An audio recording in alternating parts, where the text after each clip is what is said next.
They say the truth will set you free, but in my case, the truth arrived via a push notification from a bagel setting. I'm Maya, and for 7 years, I lived in what the architectural magazines called the home of the future. My husband, Derek, is a man who thinks he's a criminal mastermind because he uses a VPN to watch out-of-market sports and clears his browser history every 3 hours like he's scrubbing a crime scene. He's the kind of man who believes that if there's no paper trail, the betrayal basically didn't happen. He thinks a marriage is like a corporate merger. As long as the books look balanced on the surface, you can run whatever shadow operations you want in the basement. But Derek made one fatal technological error. He married a woman who manages server architecture and deep data encryption for a living. He treated me like a decorative interface, forgetting that I was the one who wrote the source code for our entire lives. I didn't catch him because of a stray lipstick stain on a collar or a mysterious scent of Chanel No. 5 in the foyer. I caught him because Derek is a creature of habit, and he forgot that I'm the one who synced our entire existence to the cloud. Our marriage didn't end with a dramatic confrontation in a rainstorm. It ended because at 2:15 a.m. on a Tuesday, my phone buzzed in my sister's guest room to tell me that someone was making extra crispy sourdough in our kitchen while I was supposedly 300 miles away at a leadership retreat. The problem?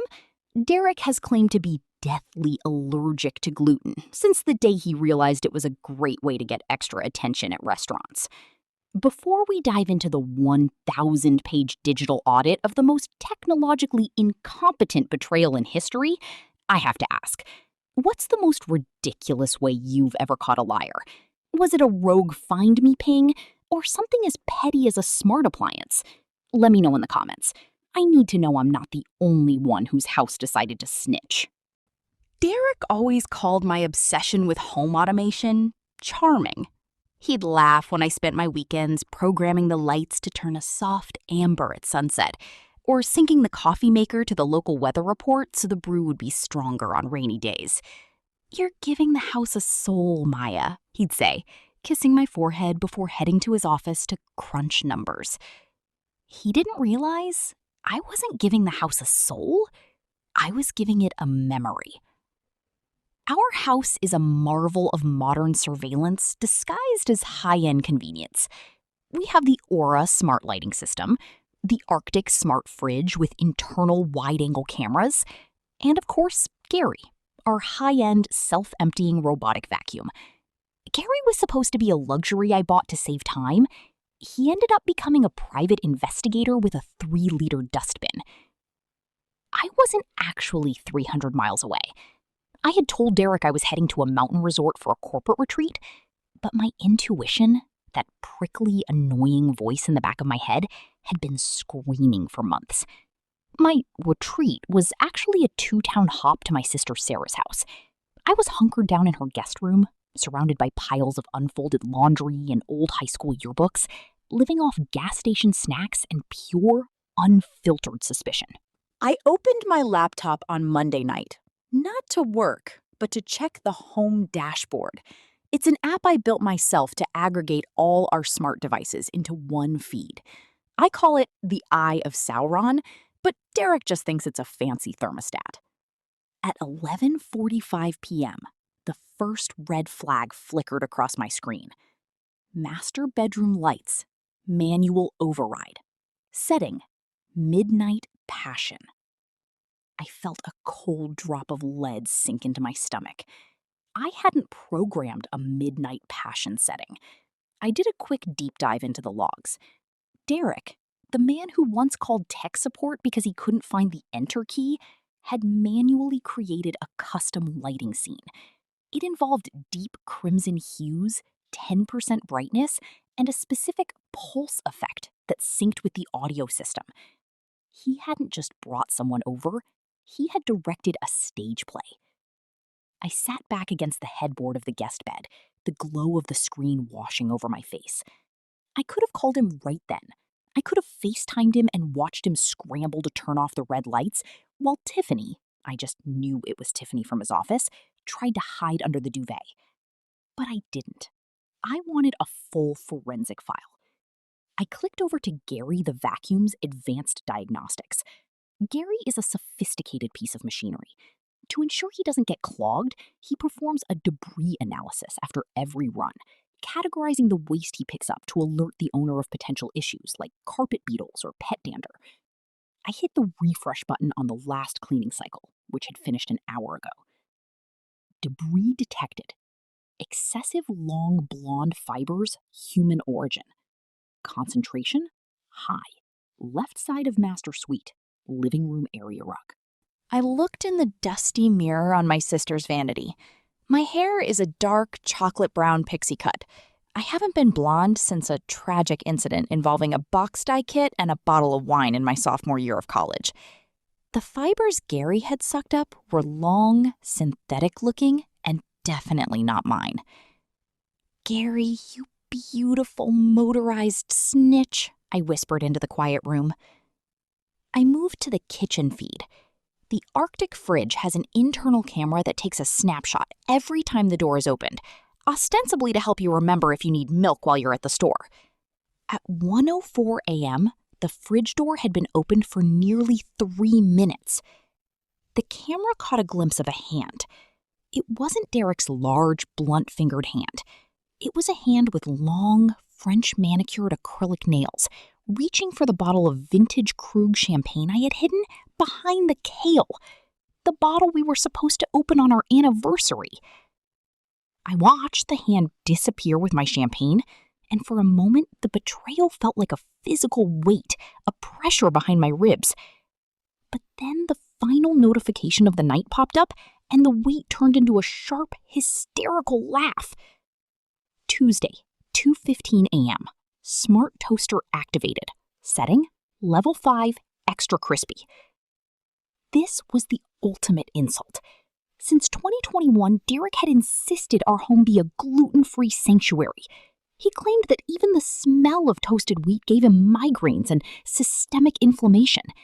I had spent 3 years eating cardboard-textured bread and reading every label like it was a legal contract to keep him safe. And there he was, in the dead of night, while I was supposedly away, toasting real, honest-to-God sourdough with his blonde guest. He wasn't just cheating on our marriage, he was cheating on the very lifestyle he had forced me to adopt. He was a carbohydrate traitor. I closed the laptop, my mind racing. I wasn't going to go home and scream. I wasn't going to give him the satisfaction of an emotional scene. If Derek wanted to play games in a smart home, he was about to find out exactly how smart that home could be. I was going to turn his midnight passion into a digital nightmare. By Wednesday morning, the air in my sister's guest room felt electric. I hadn't slept.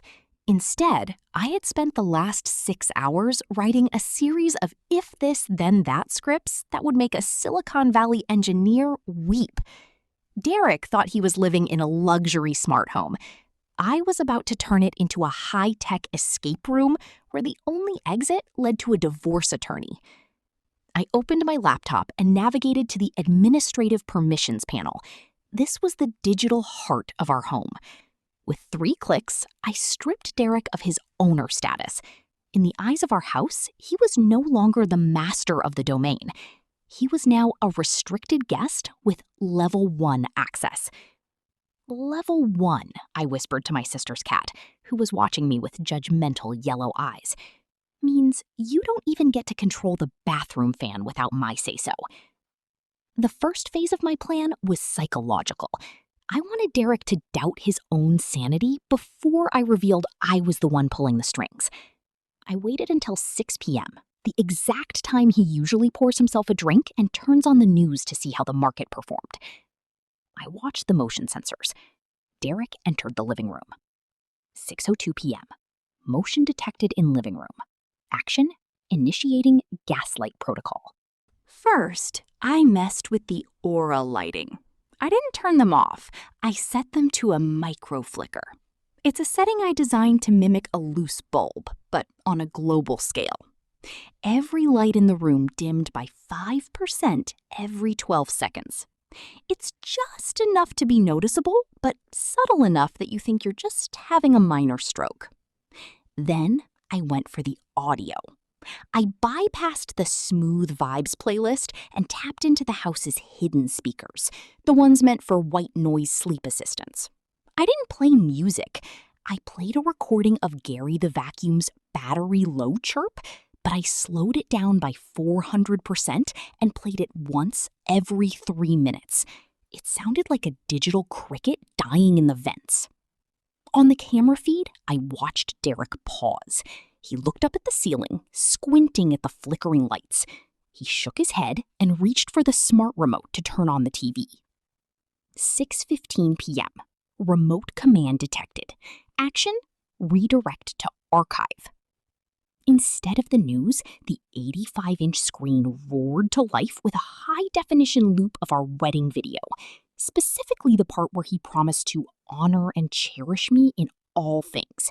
I had adjusted the saturation so everyone's skin looked slightly green, like a horror movie. Derek froze. He hit the power button. The TV stayed on. He hit mute. The volume increased. He stood there, bathed in the sickly green light of his own lies, as a distorted version of himself promised to be faithful forever. "Maya? Is someone there?" he called out, his voice cracking. He checked his phone, but since I had revoked his admin rights, his smart home app was just a blank white screen with a spinning loading icon. Suddenly, the smart blinds in the living room began to move. I had synced them to the random number generator. The left blind went up, the right blind went down, the middle one stuttered halfway. It looked like the house was trying to communicate in semaphore. Derek backed away toward the kitchen, and that's when I triggered the Arctic blast. In the middle of a mild spring evening, every HVAC vent in the house opened to 100% capacity, pumping 45-degree air into the room. Within minutes, I could see the literal steam of his breath on the camera feed. "What is happening?" he yelled, his hands shaking as he grabbed a throw blanket. He didn't realize that I was just getting warmed up. Or rather, I was just getting him chilled. I wasn't just a wife anymore. I was a system-wide error. I was the ghost in the machine, and I was about to make sure his anniversary guest felt just as welcome as he did. By Thursday evening, the house wasn't just a home anymore. It was a digital cage. I watched through the Arctic fridge camera as Derek paced the kitchen floor, his breath hitching every time the smart oven let out a random high-pitched ding. He looked like a man who hadn't slept in 48 hours, mostly because I had programmed the smart bed's haptic massage feature to kick in at maximum intensity every 90 minutes throughout the night. But tonight was the main event. It was our 7th anniversary, the night Derek had clearly earmarked for a final celebration with his guest before I was supposed to return from my retreat. At 7 p.m., the motion sensors in the driveway flared. A sleek white convertible pulled in. Out stepped the long blonde fibers herself, Tiffany. She was carrying a bag of takeout and wearing a dress that cost more than my first car. She walked toward the front door with the confidence of someone who thought she was about to inherit a kingdom. I sat on my sister's sofa, my laptop balanced on my knees, my finger hovering over the event trigger button. "Sarah," I called out to the kitchen, "get the popcorn. The guest of honor has arrived." As Tiffany reached for the smart lock, I hit the first command. 7:05 p.m. Entry detected. Action, the siren's welcome.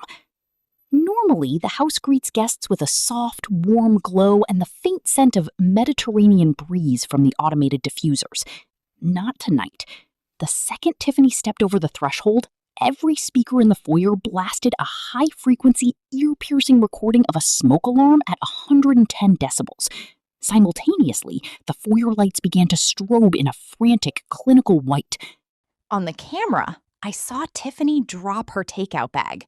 Sourdough rolls, real gluten-heavy rolls, spilled across the marble floor. "Derek, what is that? Turn it off!" she screamed, covering her ears. Derek scrambled from the living room, looking disheveled. I can't! The app isn't working! The whole system is haywire! He grabbed her arm, trying to pull her toward the dining room, but I wasn't finished. As they entered the dining area, I triggered the anniversary presentation. The 85-inch television in the living room didn't just turn on. It bypassed the local server and pulled directly from my private evidence folder. The screen filled with a giant, high-definition close-up of the debris analysis report from Gary the vacuum. Long blonde fibers detected, the TV announced in a booming, synthesized voice. Then the screen flickered to a side-by-side comparison. On the left, a photo of Tiffany's Facebook profile picture. On the right, a microscopic image of the hair Gary had sucked up from the master bedroom room. A giant red match stamp slammed across the screen with the sound of a judge's gavel. Tiffany froze, her eyes wide as she stared at the digital indictment. Derek, what is that? Is that my hair? It's a glitch, Tiff. It's a smart home virus, Derek yelled, his face turning a dangerous shade of purple. He lunged for the TV power cord, but I had anticipated that. I had already locked the cabinet doors using the child safety magnets. Oh, Derek, I whispered. You really should have read the terms and conditions. I decided it was time to introduce the guest to the host. I tapped into the smart fridge's external speaker and spoke directly into their chaos. Hello, Tiffany, my voice echoed, calm and cold, cutting through the smoke alarm. I hope you like the champagne. It was meant for my 7th anniversary, but I suppose sharing is a virtue. Though I should warn you, Gary the vacuum is very protective of this house. He doesn't like intruders. Or split ends. Tiffany backed away from the fridge as if it were about to sprout teeth. Maya, is she watching us? Derek, you said she was in the mountains. She is. She should be, Derek screamed at the ceiling. Maya, stop this. This is harassment. I'm calling the police. Go ahead, Derek, I replied through the speakers. But before you do, you might want to explain to the officers why the smart security system has you flagged as an unauthorized occupant. And you might want to explain to Tiffany why you've been telling her you're a free agent while the house is currently displaying our marriage certificate on every screen in the building. I triggered the final sequence for the evening, the vacuum vengeance. Gary the vacuum roared to life in his docking station. I had overridden his safety sensors and set his suction power to industrial. He didn't move in his usual orderly grid. I used the manual joystick on my laptop to drive him directly toward Tiffany's expensive heels. Get away! What is that thing doing? Tiffany shrieked as Gary began circling her like a shark, his brushes spinning at a furious rate. He's just doing his job, Tiffany, I said. He's trying to clear the debris. The dining room was a masterpiece of technological warfare. The lights were a dizzying purple. The TV was looping the hair analysis report. The vacuum was hunting the mistress, and the thermostat had just dropped to 40 degrees Fahrenheit. Derek stood in the center of it all. A man who thought he could manage a secret life with a VPN and a smile, finally realizing that in a smart home, there is nowhere to hide. He wasn't the master of the house anymore. He was just a data point I was about to delete. By 10 p.m., the smart home had officially transitioned from an annoying glitch to a sentient nightmare for its occupants. I watched the living room feed as Tiffany, bless her heart, finally hit her breaking point. She didn't even stop to grab her designer wrap. She bolted for the front door, slipping slightly on the sourdough crumbs Derek had failed to clean up. I'm done, Derek. This house is possessed. Your wife is a psychopath, she screamed, her voice echoing through the foyer. She reached for the handle, but I had already initiated the iron gate. The smart lock didn't just stay closed, it engaged the emergency deadbolts with a heavy metallic thud that vibrated through the frame. Maya, open the door, Derek roared, pounding on the wood. This isn't funny anymore. You're holding us hostage. Actually, Derek, I said, my voice dropping an octave as I spoke through the foyer's intercom, I'm I'm just performing a security lockdown due to a detected breach of trust. The system won't reset until the source of the corruption is removed from the premises. I watched him scramble. He was frantic, his negotiator persona completely stripped away. He tried to use his phone one last time, but I had redirected his Wi-Fi signal to a walled garden that only allowed him to browse the website of a very prominent, very aggressive local divorce firm. Tiffany can leave, I announced, the overhead lights in the foyer turning a bright, guiding green. But Derek, you have to stay for the exit interview. I released the lock for exactly 10 seconds. Tiffany didn't look back. She scrambled out into the night, her heels clicking a frantic rhythm on the driveway. The second her car tire screeched out of the cul-de-sac, I rebolted the door. Now it was just me and Derek. Or rather, Derek and the house I had turned into his judge, jury, and executioner. "What do you want, Maya?" he asked, his voice suddenly small. He sat down on the bottom step of the stairs, looking defeated in the cold blue glow of the security sensors. "I want the truth, Derek, but since I already have the data, I'll settle for the migration phase," I replied. I opened the property management tab on my laptop. I had spent the afternoon creating a digital catalog of every item in the house. Using the smart tags I'd surreptitiously attached to his belongings months ago, I told him they were inventory trackers for insurance. I began the final play. "The guest bedroom door is now unlocked," I said. "Inside, you will find 4 suitcases. Gary the vacuum has already mapped the route. You have 15 minutes to fill them with your things.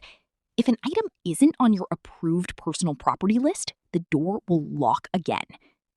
"You're kidding," he whispered. 14 minutes and 50 seconds, Derek. And just so you know, the smart fridge has already contacted a local charity to pick up your emergency sourdough stash. They'll be here at dawn. He stood up, his movements sluggish and heavy. As he walked toward the stairs, every smart speaker he passed emitted a low, rhythmic drumbeat, the sound of a ticking clock.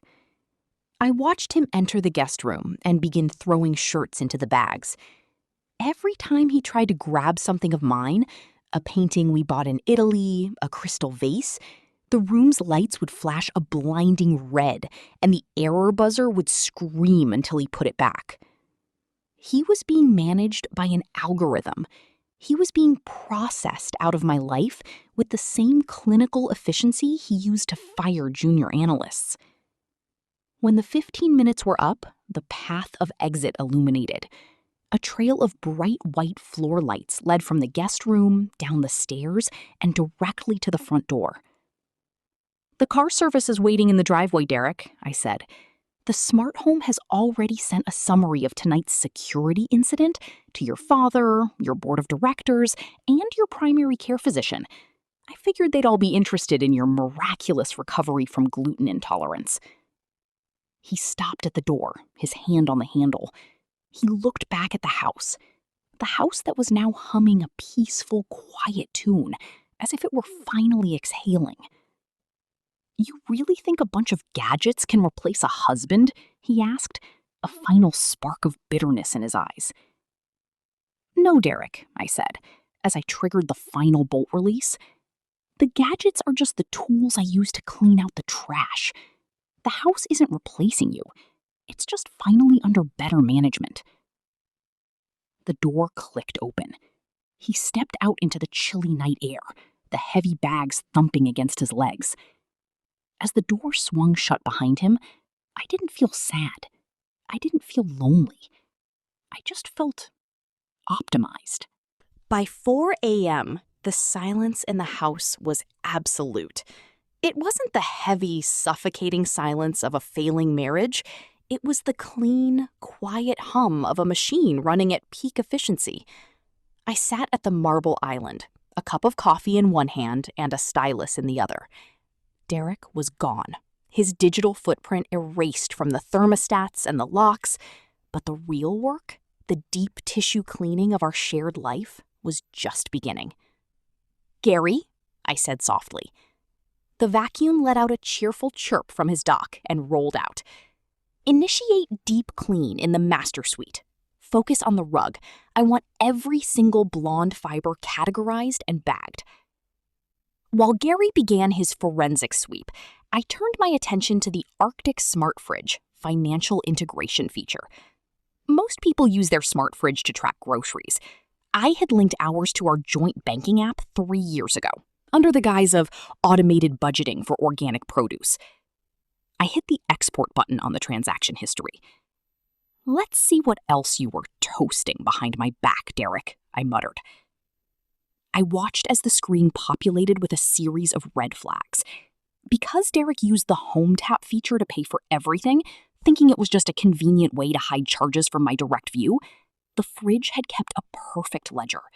February 14th, Artisanal Bakery and Bistro, $145. That was the day he told me he was working late on the Miller account. He'd even had the audacity to come home and eat the gluten-free kale salad I'd made him, acting like he hadn't just stuffed himself with gourmet pastries. March 12th, the Gilded Lily floral design, $250. The delivery address wasn't our house. It was a luxury apartment complex in the West End. I leaned back, the blue light of the tablet reflecting in my eyes. It wasn't just a one-time mistake with a coworker. This was a parallel life, funded by our shared renovation fund. He had been siphoning off $500 a week, labeling the transfers as smart home maintenance fees. "You were using my own obsession as a cover," I whispered, a cold smile touching my lips. Bold move, Derek. Very bold. I opened a new spreadsheet and titled it The Restitution Protocol. For every dollar he had spent on Tiffany and every cent he had spent on sourdough, I calculated the interest. I wasn't just looking for a 50-50 split. I was looking for a deception surcharge. Suddenly, the kitchen's smart hub pinged. "Alert! Exterior motion detected. Front porch." I pulled up the doorbell camera. It was 5:30 a.m. A sleek black SUV had pulled into the driveway. A man in a tailored suit stepped out. Not Derek, but a representative from the Gentle Hands Moving Company. "Maya, it's David from the agency," a voice crackled through the intercom. "We received your automated request for asset extraction." "One moment, David," I said, my voice steady. I didn't even have to get up. I tapped a series of commands on my laptop. The garage door groaned open. Inside, I had already programmed the smart lighting to illuminate only Derek's approved items. His golf clubs, his overpriced mountain bike he never rode, and a mountain of tech gadgets he didn't know how to use. "The items highlighted in blue are for transport," I instructed the moving crew through the speakers. "The items highlighted in red stay. If a red item is moved more than 3 feet, the security alarm will trigger automatically. The system is very sensitive this morning." I watched on the monitor as the movers began their work. They moved with the hushed, nervous energy of people who knew they were in the middle of a war zone. One of them reached for a decorative bronze statue on the hallway console. Beep, beep, beep. The lights in the hallway flashed a blinding amber. The mover jumped back, his hands up as if the statue had tried to bite him. "Apologies, David," I said through the intercom. "That's a marital asset. Please stick to the blue zones." By 7 a.m., the SUV was loaded. Derek's entire existence, his lies, his bike, and his hidden stash of wheat crackers was packed into the back of a truck, headed for a storage unit in his name. As the truck pulled away, I felt the final sync complete. The forensic audit was done. I had the bank records, the hair samples, the toasted evidence, and the moving receipts. I had turned my heartbreak into a high-definition data set. I picked up the last slice of sourdough from my plate. It was cold, but it was real. I took a bite, savoring the gluten, and looked at the clock. "Gary," I said, "you can stop now. The debris has been cleared." By Friday morning, Derek wasn't just a ghost in our house. He was a ghost in the city. He had spent the last 36 hours staying at a high-end hotel, no doubt paid for with the emergency contingency card I hadn't deactivated yet. I let him keep it. Every swipe at the hotel bar, every room service order of toasted brioche was just more data for the file. But the home of the future wasn't the only system I had built for him. Derek was a senior VP at Sterling and Finch, a firm that proudly prided itself on security and transparency. He had spent years using me as his personal IT consultant, having me set up his private servers and secure lines. He thought I was just being a helpful wife.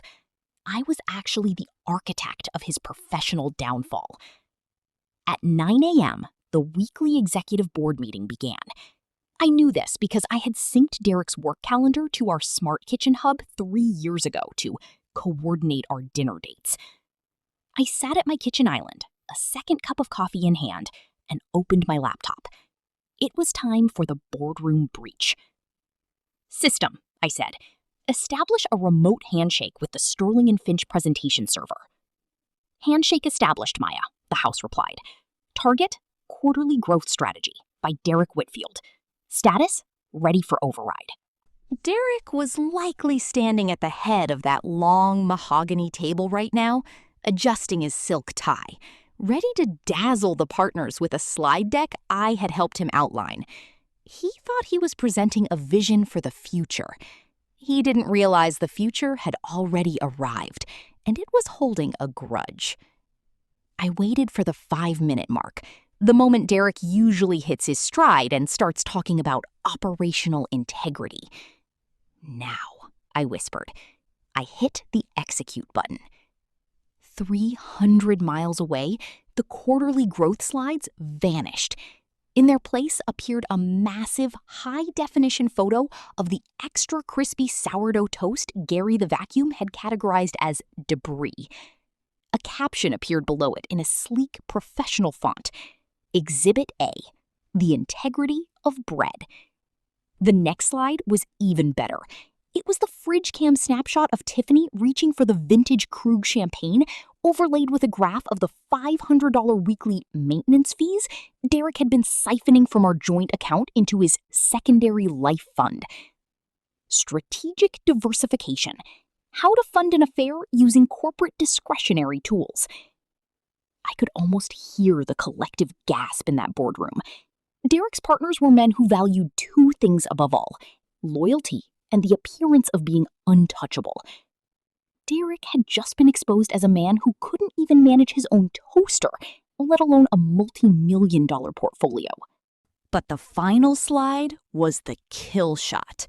It was a direct feed of Derek's browser history from the incognito mode he thought was so secure. It showed a list of searches he'd made at 3 a.m. from the hotel. How to hack a smart toaster? Can a robot vacuum be used for surveillance? Divorce lawyers specializing in technical sabotage. Is sourdough gluten-free if you toast it a lot? The boardroom was likely in a state of absolute chaos. Derek's professional brand wasn't just damaged, it had been factory reset. My phone buzzed. A call from Derek. I didn't answer. A second later, a frantic text appeared. Derek, what are you doing? The partners are staring at me. Stop the presentation. This is corporate espionage. I'll go to jail, Maya. I typed back a single sentence. Maya, I'm just doing a compliance review, Derek. You always said I was too organized. I'm just making sure the board sees the full picture. Enjoy the meeting. I closed my laptop and took a long sip of my coffee. The house hummed a low, satisfied tone, its lights turning a serene, victorious blue. Derek had tried to treat our marriage like a shadow operation, but he forgot the first rule of the digital age. Everything is recorded, and the person who controls the server controls the truth. Gary, I said, take the rest of the day off. I think we've cleared enough trash for 1 week. By Friday afternoon, the Sterling and Finch boardroom incident had become the stuff of corporate legend. My sources, well, my automated news scrapers, informed me that Derek had been escorted from the building by security before the coffee in the boardroom had even gone cold. He wasn't just fired, he was archived. I spent the afternoon in my garden, finally tending to the ferns that had been neglected during my business retreat. The house was quiet, but it was a productive quiet. Inside, the server was busy compiling the final discovery packet for my legal team. Around 4 p.m., my smartwatch haptics pulsed against my wrist. Incoming message, external source. Warning, emotional volatility detected. I swiped open the message. It was a video file from Derek. I played it on the outdoor projector screen that usually only showed movies on summer nights. Derek appeared on the screen, sitting in his hotel room. He looked like he'd aged a decade in 48 hours. His silk tie was gone, his hair was a mess, and his eyes were bloodshot. "You think you've won, don't you, Maya?" he started, his voice a shaky mix of anger and exhaustion. "You think because you controlled the lights and the vacuum you own the truth. You ruined my career. You humiliated me in front of the people I've worked with for 15 years. All because of what? A piece of toast? Some hair in a vacuum bag?" I paused the video. I looked at the ferns. "It wasn't the toast, Derek," I said to the empty air. "It was the audacity." I hit play. "I'm at the Grand Regency," he continued, gesturing vaguely to the beige walls of the hotel room. "And guess what? The lights don't flicker here. The toaster doesn't talk back. There are no long blonde fibers reports. I'm free of your smart home prison. You can keep the house, Maya. You can live in your perfectly programmed, lonely little box with Gary the vacuum. I'm starting over." As the video ended, the house let out a soft, mocking ding. "Analysis complete," the kitchen hub announced. "The Grand Regency Hotel uses the Safe Stay 5.0 management system. Would you like to check for common vulnerabilities?" I laughed. Derek had fled to a hotel that used the exact same enterprise-level management software I had consulted on 3 years ago. He thought he was free, but he had just checked into a bigger version of the cage I built. "No, system," I said, a mischievous spark returning to my eyes. "We don't need to hack his hotel. Let's just send a courtesy update." I opened my laptop and navigated to the Grand Regency's guest portal. Using Derek's emergency contingency card info, which he was still using to pay for the room, I accessed his guest preferences. I didn't do anything illegal. I just updated his profile. Guest preference update. Derek Whitfield. Room temperature. 62 degrees Fahrenheit. He hates the cold. Wake-up call. 4:15 a.m. Every morning. Dietary restriction. Extreme gluten sensitivity. Please ensure all complimentary snacks are removed and replaced with raw celery. Television parental controls. Enabled. Access restricted to the cooking channel. Bread-making marathons only. I hit save. "There," I said, closing the laptop. If he wants to start over, he can do it while shivering and watching a documentary on the history of the baguette. I walked back into the house, and the lights dimmed to a perfect, warm Maya's evening glow. The digital aftermath was messy for Derek, but for me, it was becoming a masterclass in optimization. I had cleared the debris, secured the perimeter, and now I was going to enjoy the silence. But as I sat down to read, the smart bell rang. Alert. Unexpected visitor. Recognition. Tiffany Long Blonde Fibers Smith. I put my book down. Well. It seems the debris wants to talk. I didn't open the door. Instead, I stayed seated at the island, watching the high-definition feed of my front porch. Tiffany looked a far cry from the midnight passion goddess I'd seen on Tuesday. Her hair was frizzy, likely from the humidity of her dramatic exit, and her mascara was smudged in a way that suggested she'd spent the last few hours realizing that a man who loses his job and his house in the same afternoon isn't exactly prime dating material. "Maya, I know you're in there! The lights are on!" she shouted at the doorbell camera. I pressed the talkback button. "The lights are always on, Tiffany. It's a smart home. It's literally designed to know when I'm here. What do you want? I believe Gary already collected your contribution to my carpet." Tiffany flinched at the mention of the vacuum. "I'm not here for Derek. I'm here for my life. You sent that presentation to my company too? My boss called me 10 minutes ago. I'm on administrative leave while they investigate unprofessional conduct." "Actually," I said, leaning back and watching the data streams flicker on my tablet, "I didn't send anything to your company. I simply uploaded the forensic hair analysis to a public domain GitHub repository for academic research on synthetic fiber persistence. If your HR department happens to follow my technical blog, well, that's just high-level professional engagement." Tiffany let out a frustrated sob. "You ruined everything! He told me he was single. He told me you were a clinical roommate who only cared about spreadsheets." "I do only care about spreadsheets, Tiffany," I replied, my voice dropping to a low, icy calm. "And currently, you are a negative variable in my life's ledger. But since you're here, I have something for you. A parting gift. I call it the Derek Whitfield User Manual." I hit a command on my phone. The smart mailbox at the edge of the driveway let out a mechanical whir and popped open. Inside was a neatly bound folder, a physical printout I'd prepared while the movers were packing. "Go get it," I instructed. Tiffany walked tentatively to the mailbox and pulled out the folder. She flipped it open. Her eyes darted across the pages. "What is this?" "It's a comprehensive breakdown of what your life will look like with Derek now that his administrator privileges have been revoked," I explained. "Page 4 covers his financial reality. Now that his severance has been frozen pending the audit I triggered, his net worth is roughly the price of that sourdough you brought over. Page 7 covers his health requirements. Since you're the one who introduced him back to gluten, you'll be responsible for his systemic inflammation complaints. And page 10, that's the schedule for his upcoming legal depositions. He'll need a ride to those, since I'm keeping both cars." Tiffany stared at the folder, the weight of the reality finally sinking in. She wasn't winning a prize.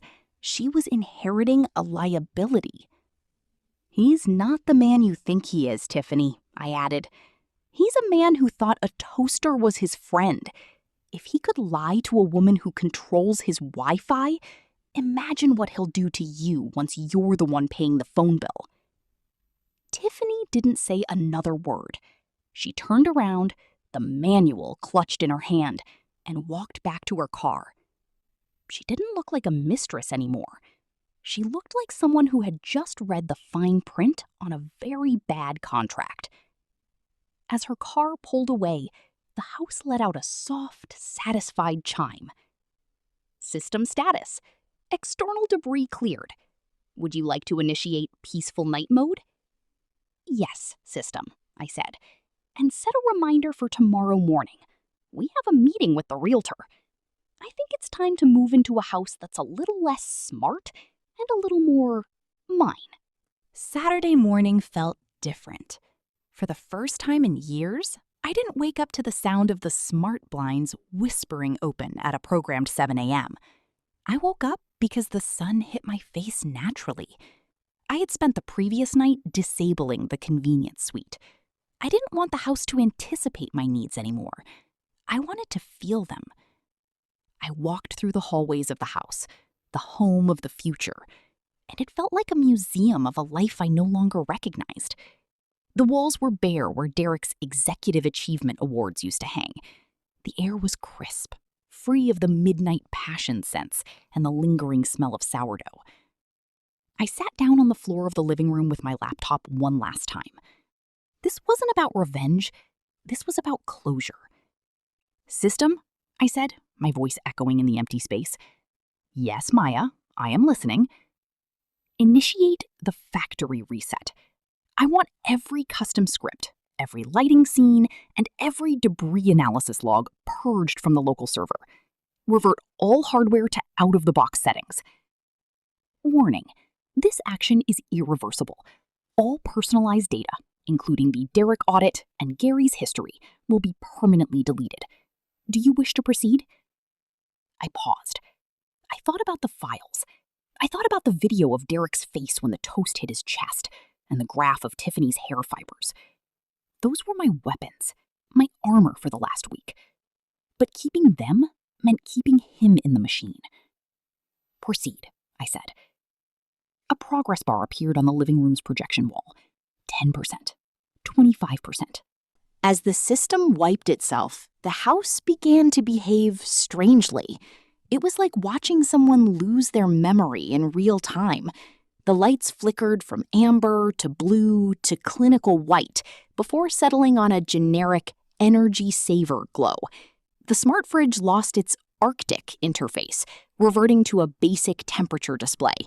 Even Gary the vacuum, sitting in his dock, let out a long, mournful beep as his soul was deleted.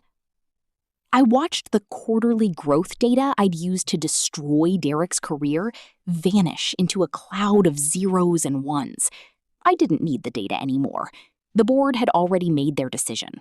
The lawyers had their hard copies, and Derek was currently living in a 62-degree hotel room with a steady diet of celery and bread-making documentaries. My work as a forensic wife was done.